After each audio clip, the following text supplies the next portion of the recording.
happy that we played better in the second half, and you got to commend McNeese State. They came in here and really took it at us inside. 28 points in the paint in the first half. We were not good in terms of our defense in the post. Second half, we did a better job discouraging the ball in there. Also did a real good job doubling the post because we had a hard time guarding, especially Hines. He was fantastic, which we knew he'd want to have a great game. He's coming home. He's from Mississippi, and he's from the Jackson area. And he was really good. So credit them. I thought they really were well coached, and I have great respect for Heath. I thought we had some really good performances tonight, especially Lamar Peters and Reggie Perry. I mean, I thought Lamar really played well tonight, shot the ball extremely well, made a lot of good decisions. Reggie had his best game of the year. 15 points, 9 rebounds, took a charge, did all the right things for us defensively, and he played his longest stretch and he's played. He looked good, and I was pumped up about that because we need him coming on like that. But this was an important win, and now it sets up a big day, 2 week or 2 practices coming up for the game against Clemson on Saturday. But getting back to this game, this was an important win. I thought we did a much better job, and if we don't start with the defensive end, we're going to struggle, and that's what we've got to get back to now a little bit. Tonight we shot 44%, but 45 from 3. That was the huge stat offensively. And I thought we got to the line a lot more. We got to the line 10 times in the first half. We made a concerted effort to get it inside more, which was good. We got to be able to score down there. Go ahead and start with David in the front, and then we'll go. Obviously, it worked tonight, but Lamar shooting 13 of his 16 shots from 3-point range. Is that just kind of taking what the defense gives you? Are you okay with that? I mean, like I said, obviously it worked, but I thought that the way they played ball screens, they're giving up the 3 a little more, and why wouldn't they? We're shooting 29% as a team from 3, so they're trying to get us to shoot the 3 a little more, and he's knocking them down. He stayed here this morning after our walkthrough at 8:15 in the morning and got up a bunch of shots, and I thought really was good. And, this is great. This is great that he's knocking those down because he's a good shooter. He's put the time in, but he got better looks tonight. He really did, and I thought he was fantastic tonight.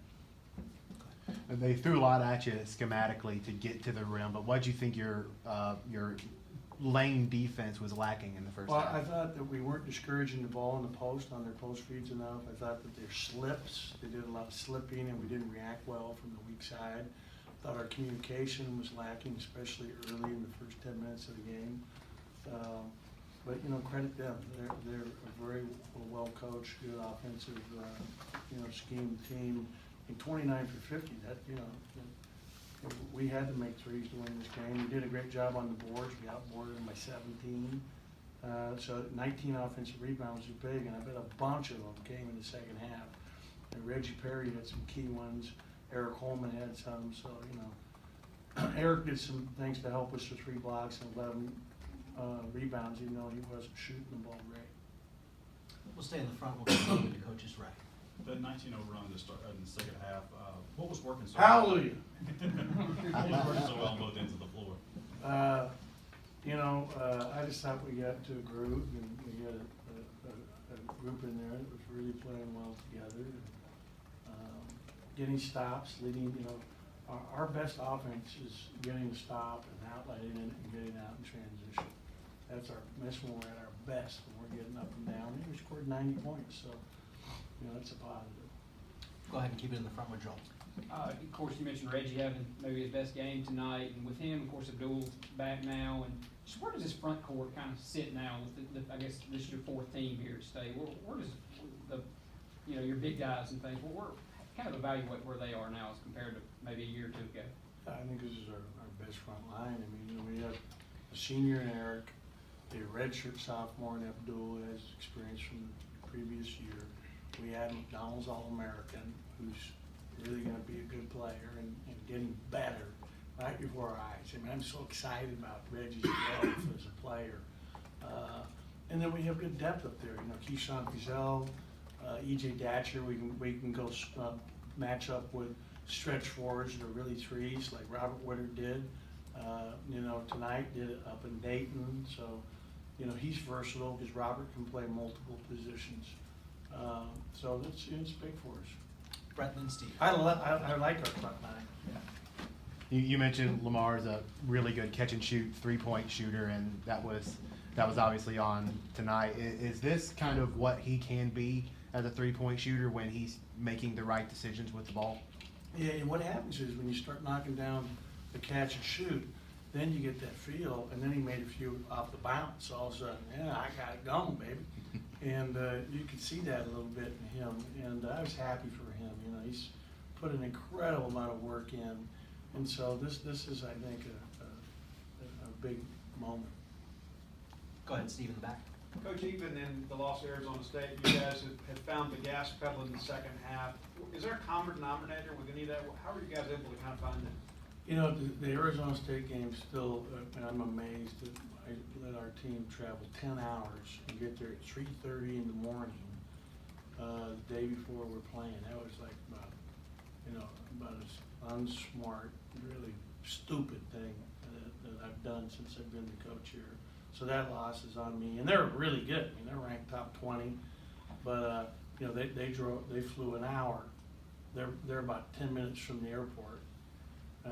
There in Phoenix and Sky Harbor, and you know, we're traveling all the way across the country. But you know, that both times, you talk about our second half tonight, our second half in that game, we were down. It was like I was getting after them at halftime. But you know, this is really big for us. And we got to lay it all out there. You know, so I thought we did that in the second half. Go ahead and go to the second row here to the right. Coach, obviously you got more opportunities with this non-conference schedule, and another one comes up Saturday with Clemson. Just where do you think your team is right now with the challenges they face so far? Well, I mean, the last game at Dayton was a great win. You know, really a gut check win in a phenomenal environment with an incredible crowd.